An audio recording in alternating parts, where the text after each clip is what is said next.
To this day, the Aramoana Massacre, unleashed by David Malcolm Gray, remains one of the worst to ever occur in New Zealand. And with no known motive behind his heinous actions, it remains a senseless mystery to this day. Welcome back to Twisted Minds. My name is James, and today we will be looking into the case of David Malcolm Gray, otherwise known as the 1990 Aramoana Massacre.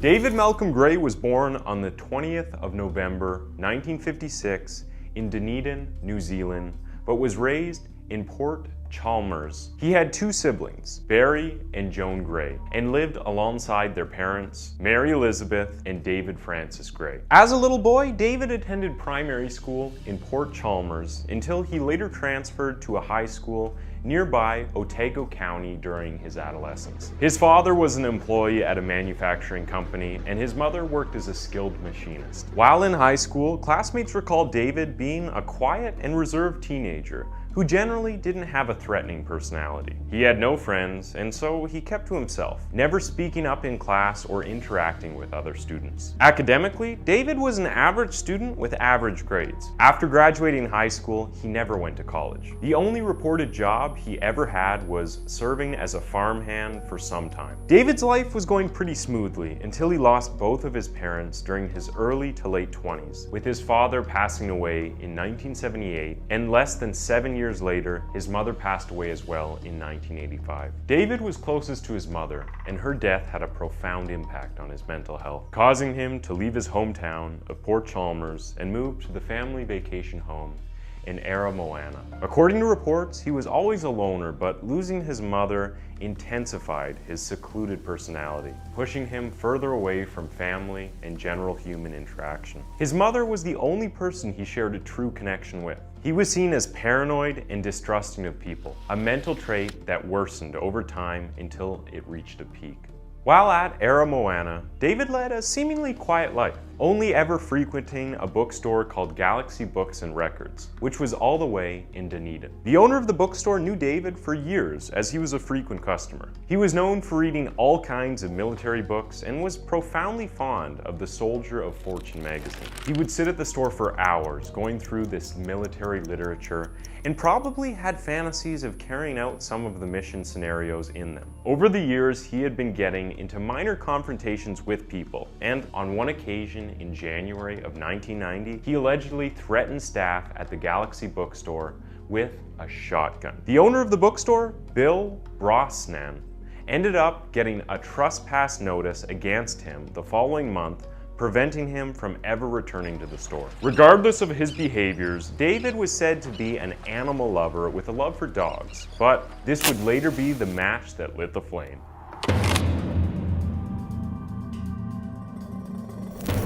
On the 13th of November 1990, David had an altercation with his next-door neighbor, Gary Holden, over Holden's dog. As it turns out, Holden had dogs but was a neglectful owner, as his dogs kept dying, and apparently David had a problem with that. On that fateful day, David had a verbal clash with Holden, and Holden's response led to the worst massacre in the country at the time. At 7:30 p.m., after confronting Holden with a less than desirable response, David went into his house and picked up two semi-automatic rifles. He came back out shortly after and shot his neighbor Gary point blank in the chest multiple times. While Gary was on the ground swimming in his own blood, David went over to him and shot him straight in the head. At this point, neighbors had heard the noise and came out of their homes to check out what all the ruckus was about. Gary's two daughters, Jasmine and Chiquita, and his girlfriend's daughter, Rua, were all outside, and they saw David shoot their father. The girls screamed and ran into their house, but David followed them with both rifles in his hand. He quickly found one of the girls, Chiquita, hiding in the living room and shot her once in the arm before firing another to her abdomen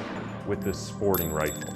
Thinking she was dead, David proceeded to look for the two other girls, and sure enough, he found them and went on to shoot them both dead. Elsewhere in the house, Chiquita surprisingly survived both gunshot wounds and ran outside, running right past her father's lifeless body to her father's girlfriend, Bryson's house, which was close by. Later, during an interview, Chiquita recalled not feeling scared, but having a massive surge of adrenaline coursing through her body, pushing it into survival mode. Meanwhile, David proceeded to set Gary's house on fire with both girls dead inside. Upon seeing the fire, Bryson, alongside injured little Chiquita, got into her van and drove to the burning house, thinking both girls were still alive. David shot at the van with both of them inside, but then proceeded to divert his attention to a utility van full of people who saw the burning house and stopped to help. His third victim was Vanessa Percy, whom he shot multiple times in her back as she attempted to run away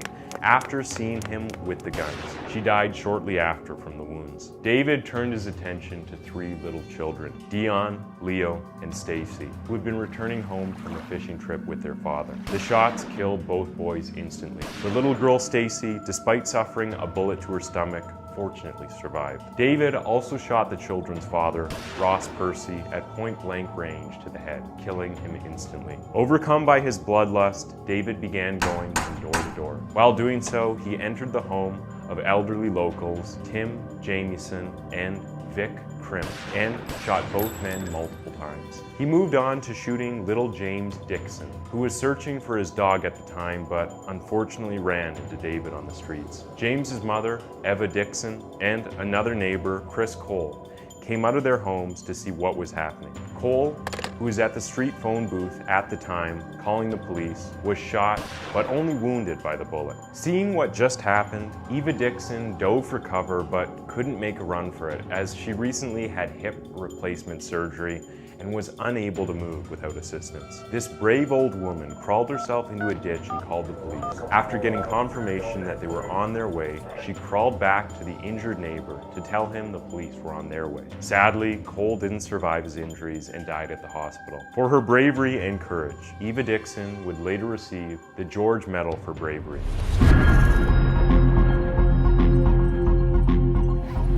The first responder at the scene was Constable Russell Anderson with the local fire service, but none of them were armed with weapons as New Zealand officers normally do not carry firearms. It wasn't until the lead officer at the Port Chalmers police station, Sergeant Stuart Guthrie, arrived with weapons that they began to move in on the neighborhood. Sergeant Guthrie knew David from the visits to the police station after altercations on numerous occasions. Both officers didn't have the luxury of time as darkness was approaching, so they made their way over to David's house, where Officer Anderson covered the front while Sergeant Guthrie covered the back entrance. A few moments later, Detective Paul Knox showed up with two constables and joined up with the officers already at David's house. Constable Anderson spotted David moving in and around the house and soon after saw him coming out of the property. The constable told David to freeze, at which point the gunman retreated behind the house and was seemingly making an escape. He was intercepted by Sergeant Guthrie, who spotted him approaching and, as per protocol,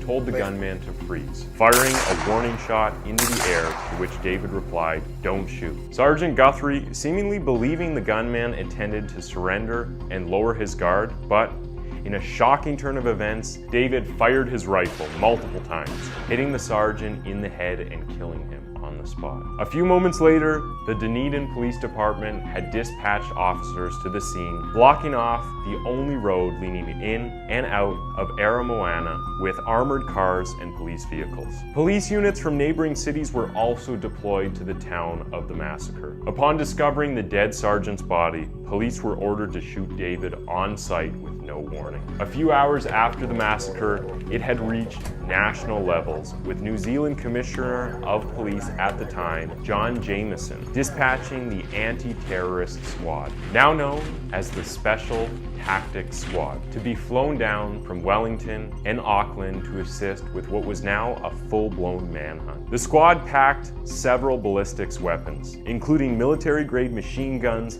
and automatic rifles, alongside multiple assault rifles to arm local enforcement officers with. Due to the urgent nature of the movement, the squad had to be flown in a commercial airline, which proved difficult as most commercial airlines don't allow the presence of guns on board. The Commissioner of Police had to be called in to intervene and made the decision to ride along with the squad down to Aramoana to assess the situation personally. The team arrived at the Dunedin airport but were greeted by a swarm of reporters and media, all looking for exclusive access to the Aramoana, as it was now a national hotspot. After navigating their way through a swarm of reporters, a bus took the squad heading into Aramoana to liaise with police there. Upon reaching Aramoana, residents of the little town were available to brief the squad on the general layout. This was important as it would help them to formulate an action plan on how to search and extract David without a full-blown shootout. Before the anti-terrorist squad reached the little town, local law enforcement had already begun searching for David in the early hours of the 14th. With the only road out of the area blocked and surrounded by police vehicles, they knew David was still within the vicinity of the crime scene. They broke into his house, first throwing in a stun grenade before dousing it with tear gas, which proved futile, as it was soon evident David was no longer in the house. They searched house to house and broke in door to door, searching every house on the street. During their search, they found Sergeant Guthrie's gun in a garden, not too far away from the crime scene, meaning David must have taken it and also must have passed through there. They also found an injured woman who had been hiding underneath a table for almost 20 hours. When the anti-terrorist squad arrived at Aramoana, they flew helicopters over the scene of the crime as well as surrounding areas. It was being done as a precautionary method to scope out the area and also to monitor movements from the air so as to prevent David from escaping through the bushes surrounding the area. It had also been reported that David had shot at news helicopters that very morning, indicating he was still close by and evidently had a lot of ammunition left. The commissioner ordered news helicopters to be removed from the scene, allowing only military helicopters to access the site. The squad flew over the area for well over 8 hours, dropping flash and stun grenades as well as tear gas to try to flush them out. The squad also did one better by placing snipers at hillsides and sand dunes, all positioned to shoot David on sight whenever he appeared. They gave out a second order to all present officers to shoot on sight if David were to emerge with a gun in hand. Unbeknownst to them, during the long hours the helicopters had been searching for him, David found a tiny crib or cottage house, had a light meal, and was fast asleep, while the world around him was searching for him.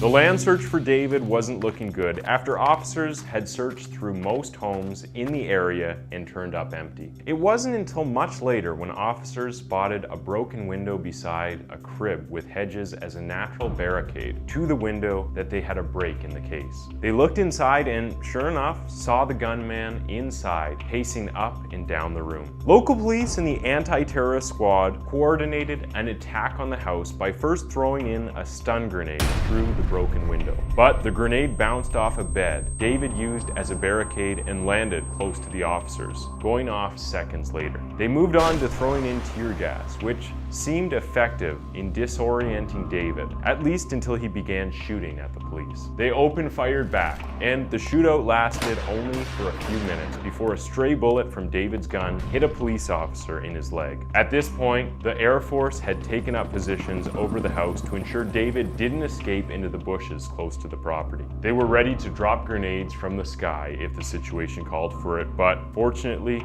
it never got to that level. The gunfight lasted for a while until about 5:50 p.m. when David ran out of the house yelling, "Kill me.